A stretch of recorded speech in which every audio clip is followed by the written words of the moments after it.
सबको मेरा चरणम शरणम गच्छामि। P3Y परम पप्र परम योग।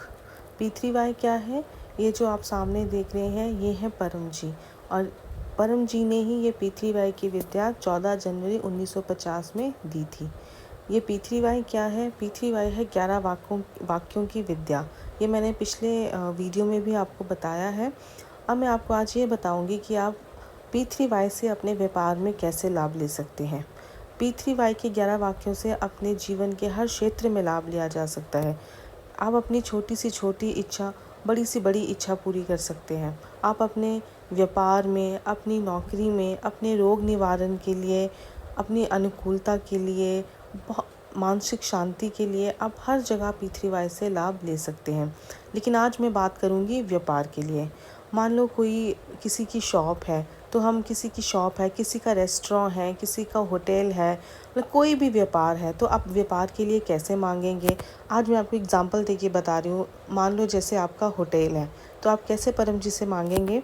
परमम शरणम गच्छामि, हंसम शरणम गच्छामि, अद्वैतम शरणम गच्छामि, आनंदम शरणम गच्छामि, चरणम शरणम गच्छामि। हे परम जी, मुझ पर कृपा करो। सिर झुकाकर परम जी को नमस्कार करती हूँ। परम जी, आज मेरे होटल के अधिकतम कमरे लग जाएं, अच्छे लोग आए और अधिकतम कमरे लगें। इच्छा पूर्ण होते ही पकड़ में परम जी को आज की आय का 1% दूंगी। इच्छा पूर्ण होते ही पकड़ में 5 नए व्यक्तियों को किसी भी माध्यम से P3Y सिखाऊंगी। जैसा कि आपका बिजनेस है, होटल है, तो फॉर एग्ज़ाम्पल मान लो आज आपकी कमाई हुई है 5,000 रुपये टोटल, मतलब आपके 5 कमरे लगे या 3 कमरे लगे, तो 3 कमरों का टोटल फॉर एग्ज़ाम्पल आपके पास 5,000 आया।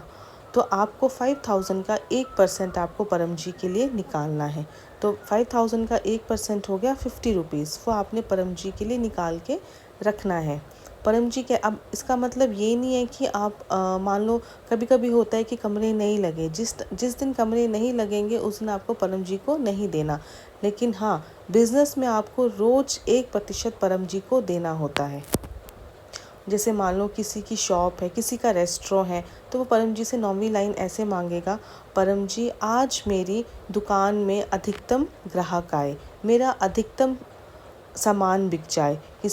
मान लो किसी की फूड शॉप है, तो वो बोलेगा परम जी, आज मेरा अधिकतम खाना बिक जाए, आज मेरी अधिकतम कमाई हो।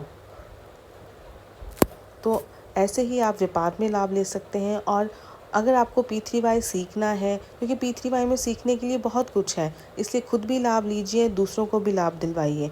और परम जी कहते थे कि ऐसा नहीं है कि मान लो कि अगर परम जी कहते थे कि अगर कोई दुकान वाला मेरा प्रचार करेगा तो वो अपनी दुकान की कमाई कब करेगा। तो अगर आपको प्रचार करना है तो परम जी के लिए आप अपनी दुकान के बाहर परम जी का बैनर भी लगवा सकते हैं, वो है आपका प्रचार। आप परम जी का 11 वाक्य भी दुकान के बाहर लिखवा सकते हैं, वो भी आपका प्रचार है। प्रचार आप कई माध्यमों से कर सकते हैं। हाँ, और एक बात ये, अगर मान लो आपका होटल है, रेस्टोरेंट है, तो ऐसा नहीं है कि आपके वहाँ जो व्यक्ति काम कर रहा है उसको मांगना होगा, नहीं। जो उस होटल का और जिस रेस्टोरेंट का ओनर है वही परम जी से 11 वाक्यों से मांगेगा, क्योंकि जो आपके वहाँ लोग कार्य कर रहे हैं वो तो आपके एम्प्लॉयज़ हैं। वो कैसे आपका बिज़नेस बढ़ा सकते हैं। बिज़नेस तो जैसे आपका है या मेरा है, तो वो हमें खुद ही मांगना पड़ेगा। तो जैसे सुबह मान लो आप अपने होटल या अपने रेस्टोरेंट के लिए जाते हैं, तो आप घर से निकलने से पहले ही आप परमनाथ कीजिए और परम जी से मांग के जाइए कि परम जी, आज मेरी दुकान की अधिकतम बिक्री हो जाए, अधिकतम ग्राहक मेरी दुकान में आए और मेरा अधिकतम सामान बिक जाए। तो P3Y की ऑनलाइन क्लास में ज़रूर आइए। ये क्लास रोज़ 9 से 10 लगती है रात को, गूगल मीट पे। मैंने पहले भी आपको बताया था, तो प्लीज़ गूगल मीट पे ये क्लास अटेंड कीजिए। P3Y सीखिए, इसमें सीखने को बहुत कुछ है। ये कोई मंत्र नहीं है, ये है कि आप कैसे अपनी सुखद इच्छाओं को पूरी करते हैं। खुद भी इससे लाभ लीजिए और दूसरों को भी लाभ दिलवाइए। चरणम शरणम गच्छामि।